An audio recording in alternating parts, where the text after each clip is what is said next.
Even for those who could never hope to step one competitive foot onto its tailored and lush lawns, Augusta National is something of a holy land to people who both worship and hate the game of golf.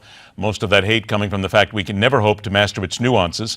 But to watch the real masters at work among those hollowed pines and very wealthy trappings is a yearly pilgrimage undertaken by a very few.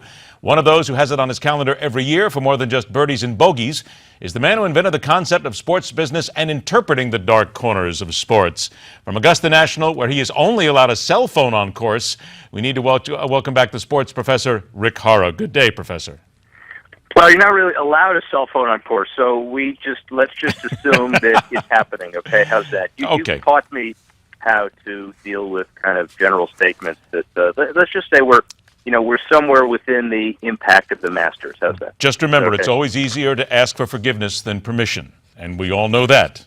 You being a lawyer, even perfectly. There you go. Well, thank you. I appreciate that. And by the way, it's a big deal here. Jordan Spieth's running away with the tournament, 11 under and moving forward. It's warm. It's sweltering, but he is hotter than anybody else. You know, we talked about how he generates some dollars. Lagardère Unlimited, their big client, and Phil Mickelson's also one of theirs. You know, we'll talk about all this, but he's now a big spokesman for AT&T. He's doing a Don't Text and Drive deal. He's got others, and if he's the next big thing, You could only hope to play golf like he does. Isn't that fair? No, that's never going to happen. Isn't it fair to say that when you're talking about the sponsors of the players, because everybody has them on the hats, they have them on the bags, different places like that, that this is worth tens of millions of dollars to people simply just because, even if you don't win the Masters, but at least you're in contention and you're being seen on the national broadcast and seen by those very wealthy people who are there in Augusta?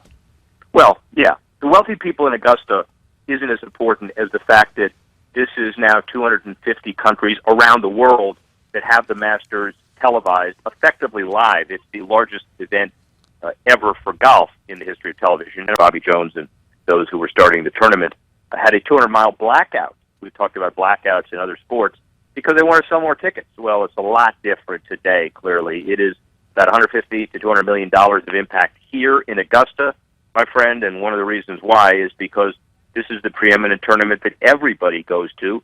There is a large oak tree just not far from where I'm standing, and everybody kind of meets at the oak tree and does deals. And they could do the deals over the phone or in person in New York or California, but all the big CEOs who do these deals want to meet at the Masters, let's say, because they want to finish the deals, but they also want to get it paid for, their trips. Do you agree with those who say that, and I have a story in front of me from Golf Digest that says that $325 for a badge that gets you into all four rounds at the Masters is still one of the great bargains in sports?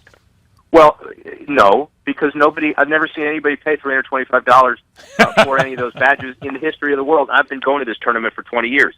The deal is $3,000, $4,000 beginning of this week because of Tiger, and badges are very highly coveted because those are important on the secondary market. You get it because you're a member of the famed Augusta National Club.